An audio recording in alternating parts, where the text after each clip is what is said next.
कुशवाहा ने आरएलएम में किया बड़ा संगठनात्मक फेरबदल। नई टीम में जो नाराज नेताएं हैं उनको मिली अहम जिम्मेदारी। नमस्कार, आप देख रहे हैं सिटी पोस्ट लाइव। मैं हूं सृष्टि राज। बिहार की राजनीति में लगातार जारी हलचल के बीच राष्ट्रीय लोक मोर्चा के राष्ट्रीय अध्यक्ष उपेंद्र कुशवाहा ने पार्टी संगठन में बड़ा बदलाव किया है। उन्होंने नई राष्ट्रीय टीम की घोषणा करते हुए कई वरिष्ठ नेताओं को महत्वपूर्ण जिम्मेदारियां सौंप दी है।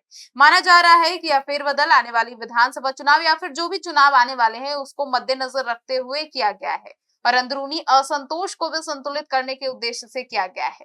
तो आपको बता दें, पार्टी की ओर से जारी आधिकारिक सूचना के अनुसार अरविंद कुमार वाजपेयी को राष्ट्रीय उपाध्यक्ष बनाया गया है। इसके साथ ही उन्हें मुख्य प्रवक्ता और मीडिया प्रभारी की अतिरिक्त जिम्मेदारी भी दी गई है। इसके अलावा विधायक रामेश्वर कुमार महतो, वरिष्ठ नेता शंकर झा आजाद और पूर्व बिहार अध्यक्ष मदन चौधरी को भी राष्ट्रीय उपाध्यक्ष की जिम्मेदारी सौंपी गई है। यह साफ संकेत है कि पार्टी नेतृत्व अनुभवी और पुराने नेताओं को फिर से संगठन में सक्रिय भूमिका देना चाहता है।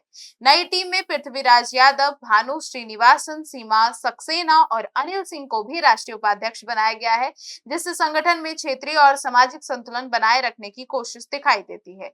अब आपको बता दें, पार्टी के प्रमुख नेता और विधायक दल के नेता माधव आनंद को एक बार फिर से राष्ट्रीय प्रधान महासचिव बनाया गया है। यह फैसला उनके प्रति पार्टी नेतृत्व के भरोसे को दर्शाता है। अब महासचिव पद पर फजल इमाम मलिक, राजीव कुमार जायसवाल, रेखा गुप्ता, अखिलेश सिंह और बेमलेंदु शेखर सिंह उर्फ पप्पू सिंह को जिम्मेदारी दी गई है। वहीं सचिव पद पर योगेंद्र चौहान, रियाज अहमद, विवेक कुशवाहा, रविंद्र राम, चितरंजन सिंह उर्फ झुन्ना सिंह और डॉक्टर तारा श्वेता आर्या को शामिल किया गया है।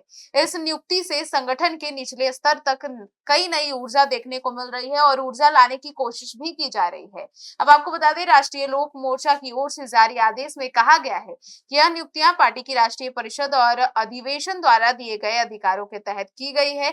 अब राजनीतिक विश्लेषक मानते हैं कि यह फेरबदल केवल संगठन को मजबूत करने का कदम नहीं है, बल्कि इसके पीछे अंदरूनी असंतोष को भी साधने की रणनीति अपनाई गई है। खासकर कुछ वरिष्ठ नेताओं को महत्वपूर्ण जिम्मेदारियां देकर उन्हें फिर से सक्रिय भूमिका में लाना पार्टी की सुलभ और संतुलन की नीति दर्शाती है। अब ऐसे में सूत्रों के अनुसार पार्टी के कुछ नेता पहले से संगठनात्मक फैसलों से असंतुष्ट थे। इससे विधायक रामेश्वर कुमार महतो और नेता माधव आनंद के नाम प्रमुख रूप से चर्चा में भी थे। अब इन्हें शीर्ष पदों पर जिम्मेदारी देकर पार्टी ने स्पष्ट संकेत दिए हैं कि वह किसी भी तरह की अंदरूनी टूट को रोकना चाहती है। अब राजनीतिक जानकारों का कहना है कि यह कदम आने वाली जो चुनाव है उससे पहले संगठन को एकजुट करने की रणनीति का हिस्सा बन सकती है, ताकि सभी नेताओं को उसकी भूमिका के अनुसार जिम्मेदारी दी जा सके।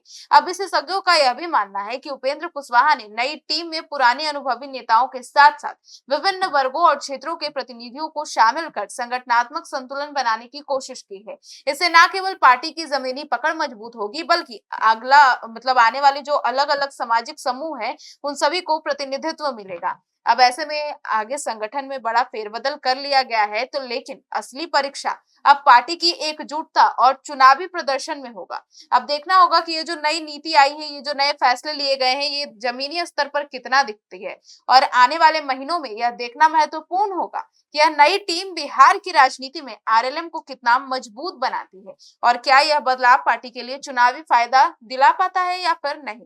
फिलहाल यह साफ है कि उपेंद्र कुशवाहा ने संगठन में बड़ा राजनीतिक संदेश देते हुए नई टीम के जरिए संतुलन और मजबूती दोनों साधने की कोशिश की है। उपेंद्र कुशवाहा की इस नीति को लेकर आपकी क्या राय है, कमेंट सेक्शन में जरूर बताइएगा। धन्यवाद।